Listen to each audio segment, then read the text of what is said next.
Welcome back. नमस्कार आप सभी को। मैंने आपको अपनी यूट्यूब कम्युनिटी पोस्ट में बता दिया था कि आज का जो टॉपिक है वह ड्वार्फिज्म रहने वाला है। और जितने भी टॉपिक्स हैं बहुत ही अच्छे से कवर कर रहे हैं हम हमारे यूट्यूब सेशंस के थ्रू, और जो कि बिल्कुल फ्री है। आपको ज़रूरत नहीं है इस कंटेंट को पढ़ने के बाद किसी भी फेमस टीचर का कोर्स लेने की। ये बुक्स के थ्रू आप फिर भी सिलेबस को कवर कर सकते हैं, लेकिन ये नोट्स इतने बढ़िया तरीके से प्रिपेयर किए गए हैं कि इनके थ्रू आप कोई भी स्पेशल एजुकेशन से रिलेटेड कॉम्पिटिटिव एग्जाम को फाइट करते हैं तो ये पर्याप्त मात्रा में है कि इतनी डेप्थ में पूछा गया है या इससे ज्यादा डेप्थ में नहीं पूछा जाएगा। तो स्टार्ट करते हैं बिना टाइम वेस्ट करे। टॉपिक है ड्वार्फिज्म, बोनापन। नाम से ही पता लग रहा है। Dwarfism is a medical condition characterized by abnormally short stature due to genetic, hormonal, chromosomal और medical causes affecting physical growth। यानी कि बोनापन एक चिकित्सीय स्थिति है जिसमें अनुवांशिक, हार्मोनल, गुणसूत्रीय या चिकित्सीय कारणों से व्यक्ति का कद असामान्य रूप से छोटा रह जाता है। बहुत ही सिंपल लैंग्वेज में इसका यह मतलब है कि नॉर्मल कंपैरिजन के जो पर्सन की हाइट है उसके कंपैरिजन में किसी की हाइट छोटे रह जाना ड्वार्फिज्म में कंसीडर किया गया है। The term short stature is commonly used for dwarfism, but not every short person has dwarfism। हर छोटे इंसान को dwarfism कहना बिल्कुल ही गलत होगा। और जो टर्म है short stature ये commonly used की है dwarfism के लिए। According to RBWD Act 2016, dwarfism is recognized as disability when adult height is 147 centimetre और less। यानी कि 147 सेंटीमीटर से जिस भी व्यक्ति की हाइट कम है या 147 सेंटीमीटर भी हो तो उसको कंसीडर किया गया है आरपीडब्ल्यूडी एक्ट के according as dwarfism person. Signs और सिम्टम्स की हम बात करेंगे। सॉरी, एक पॉइंट रह गया। Dwarfism is not single disorder but a group of conditions affecting growth and development. Dwarfism कोई एक सिंगल डिसऑर्डर नहीं है, ये ग्रुप ऑफ कंडीशन है जो अफेक्ट करती है हमारी ग्रोथ और डेवलपमेंट को, नॉट ओनली इन हाइट। ऐसे बच्चों में हियरिंग प्रॉब्लम्स भी काफी देखी गई है। साइकोलॉजिकल इशू जो उनको टीजिंग और एज कह सकते हैं कि एनवायरमेंटल प्रेशर के थ्रू फेस करना पड़ता है अपनी डिसेबिलिटी को लेकर, उसके कारण उनकी मेंटल हेल्थ बिगड़ जाना, ये सब भी कॉमन पॉइंट्स हैं समाज में। फोकस करते हैं साइंस और सिम्टम्स की तरफ। Markedly short height compare to age and gender norms. उम्र और लिंग के अनुसार अत्यधिक कम लंबाई, यानी कि एज तो बढ़ रही है, डेवलपमेंट तो हो रहा है, लेकिन उसकी हाइट उसके ग्रोथ के अकॉर्डिंग नहीं हो पा रही है।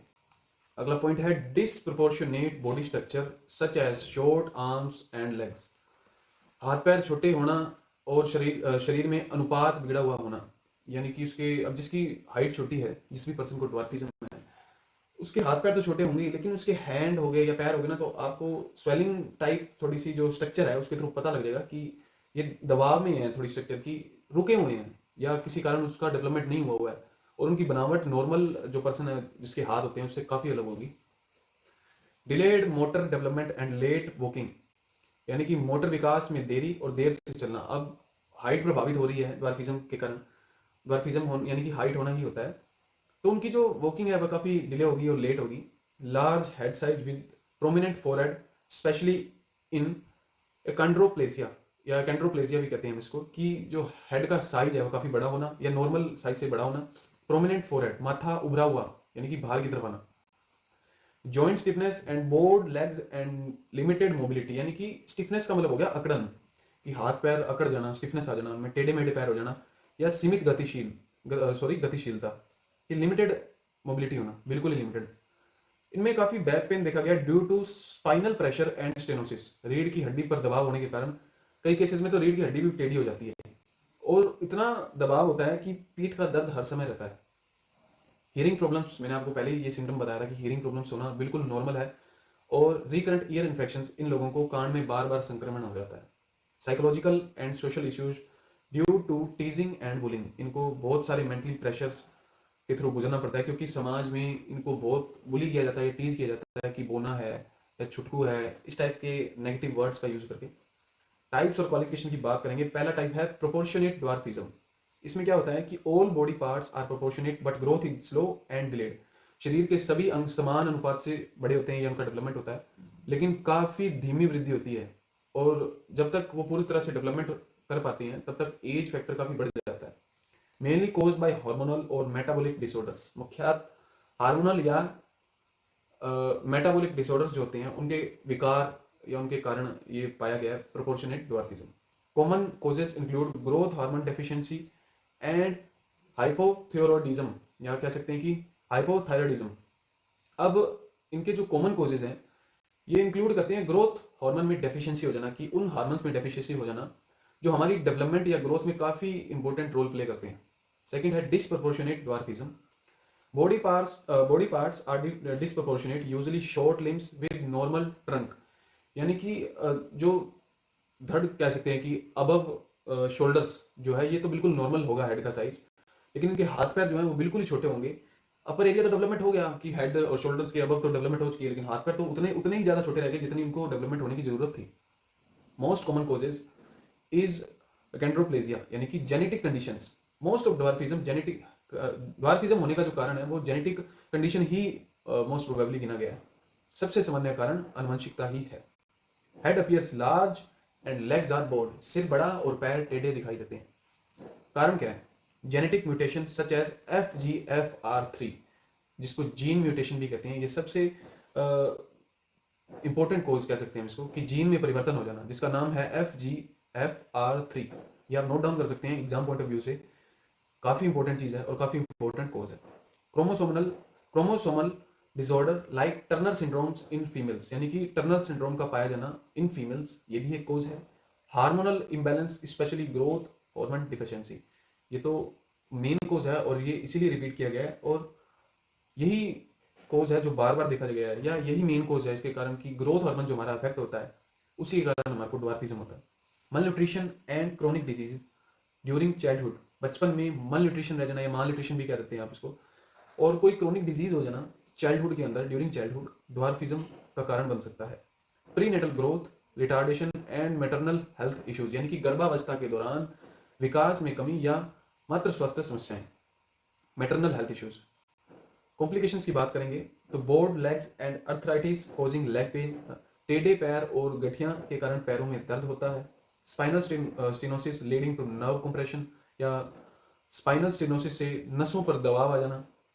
हाइड्रोसिफेलियस due to excess brain fluid, brain में या मस्तिष्क द्रव में फ्लूइड का इतना ज़्यादा फैल जाना जिसके कारण ड्वार्फिज्म का कारण बन जाना।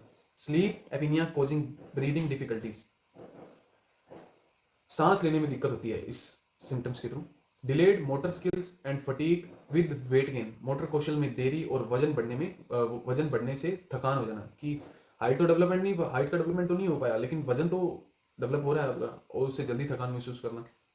Pregnancy complications often caesarean delivery required, कि जिन भी बच्चों को ड्वार्फिज्म होता है, इन वोम कह सकते हैं कि वोम में अगर ऐसा कुछ सिम्टम्स के थ्रू हमें पता लगता है कि बच्चे को अंदर समस्या है, तो नॉर्मल डिलीवरी के कंपैरिजन में ऐसी मदर्स को सिजेरियन डिलीवरी सजेस्ट करी जाती है या रिक्वायर्ड ही होती है वो।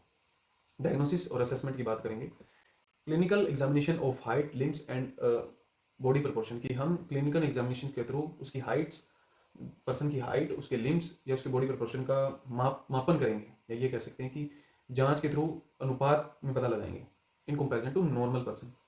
X ray of bone age assessment, bone age assessment करना, उसका एक्सरे करना। MRI एंड सिटी स्कैन, जिसको हम FMRI भी कह देते हैं, MRI भी कह देते हैं, या सिटी स्कैन करना to check pituitary gland and spine, इन दो चीज़ों की जांच करना जिसके थ्रू हम पता लगा सकते हैं कि बच्चे में ड्वार्फिज्म की समस्या है या नहीं। Blood test for hormones anaemia and enzyme levels, blood test करना हॉर्मोन्स का, एनीमिया का, ब्लड की कमी हो जाना या एंजाइम लेवल्स का घट बढ़ जाना। Genetic testing for chromosomal and gene defects, गुणसूत्र और जीन दोष हेतु अनुवांशिक जांच करवाना। प्रिवेंशन की बात करें तो most genetic forms can not be prevented. अब ड्वार्फिज्म हुआ ही जेनेटिक कॉजेस के कारण है, तो आप इसमें आउटर चेंजेस नहीं ला सकते, किसी भी रूप में नहीं ला सकते, इसको प्रिवेंट किया ही नहीं जा सकता। जेनेटिक काउंसलिंग कर सकते हैं हम फैमिलीज़ की, या फैमिली हिस्ट्री में देख सकते हैं कि ऐसे कुछ हिस्ट्री में अगर जेनेटिक कॉजेज रहे हैं जिसके कारण आगे भी बच्चों में ड्वार्फिज्म देखा जा सकता है। प्रॉपर मैटरनल न्यूट्रिशन एंड, इसमें मैटरनल आना था, मैटरनल केयर, गर्भावस्था में उचित पोषण और देखभाल। यहाँ पर एक हल्की सी मिस्टेक है। Early diagnosis to reduce complications, अब हम कुछ ऐसे अर्ली डायग्नोसिस हैं या मेडिकल लाइन में कि हम जो टेस्ट के थ्रू शीघ्र पहचान कर सकते हैं कि ये समस्या बच्चे को हो सकती है। ट्रीटमेंट और इंटरवेंशन की बात करें तो dwarfism can not be completely cured, अब ये है ही 90% जेनेटिक कोज, तो हम इसका कम्प्लीटली क्योर नहीं कर सकते हैं। Growth hormone therapy through injections till adolescence, ये भी एक काफ़ी इंपॉर्टेंट पॉइंट है कि हम जो ग्रोथ हार्मोन होते हैं हमारी बॉडी में, जिससे हमारा डेवलपमेंट होता है, जिससे हम हमारी बॉडी ग्रो करती है, हमारी हाइट ग्रो करती है, हमारी लिम्स ग्रो करते हैं, उस हार्मोन को इंजेक्शंस के थ्रू डेवलपमेंट तक पहुंचाना टिल एडolescence, यानी कि किशोर अवस्था तक उसको एक प्रकार से पुश करना, ये एक ट्रीटमेंट के रूप में गिना गया है। Estrogen therapy for girls with Turner syndrome, ये थेरेपी जिनको टर्नर सिंड्रोम है स्पेशली इन गर्ल्स प्रोवाइड करवाई जा सकती है। Physiotherapy to improve posture and balance, physiotherapy के थ्रू हम पोस्चर और बैलेंस में इंप्रूवमेंट ला सकते हैं, क्योंकि अब इन बच्चों की हाइट बहुत ही छोटी होती है, इन पर्सनस की हाइट बहुत ही छोटी होती है, तो इनका जो बैलेंस बनाने में इनको काफ़ी प्रॉब्लम होगी, पोस्चर मेंटेन करने में काफ़ी प्रॉब्लम होगी। तो कुछ फिजियोथेरेपीज़ के थ्रू हम इसमें काफ़ी इंप्रूवमेंट ला सकते हैं और हेल्प कर सकते हैं उनकी डे टू डे लिविंग में या एक्टिविटी ऑफ डेली लिविंग में। Orthopaedic surgery for limb and spinal corrections, spine changes हो जाते हैं प्रेशर्स के थ्रू, दबाव के थ्रू, तो इस सर्जरी के थ्रू हम लिम्स में और स्पाइनल में कुछ करेक्शंस ला सकते हैं। एज अ स्पेशल एजुकेटर हमारा स्कूल में क्या रोल रहेगा, सबसे important point exam point of view से, ensure inclusive education under RPWD act, ऐसे बच्चों को हमारे को अलग नहीं रखना है, नॉर्मल बच्चों के साथ ही कंसीडर करके पढ़ाना, सेम ट्रेनिंग देना और बिल्कुल इंक्लूसिव क्लास का एक बहुत ही अच्छा एनवायरनमेंट प्रोवाइड करना कि जिस भी बच्चे को ड्वार्फिज्म है उसको बिल्कुल भी ऐसा महसूस ना हो कि मैं अपनी डिसेबिलिटी के कारण अलग गिना जाता हूँ, उसके कॉन्फिडेंस पर कुछ भी प्रभाव नहीं पड़ना चाहिए। Provide classroom accommodations and sitting spot, बच्चे को उसकी प्रॉब्लम के अकॉर्डिंग, क्योंकि अब उसको ड्वार्फिज्म है, तो क्लासरूम में कुछ सिटिंग स्पॉट्स ऐसे प्रोवाइड कराना, शॉर्ट चेयर्स प्रोवाइड या बेंचेस प्रोवाइड करवाना, या वॉकिंग रैम्प्स जहाँ पर उस बच्चे को चलने में कोई कठिनाई ना हो, ऐसा अकोमोडेशन देना।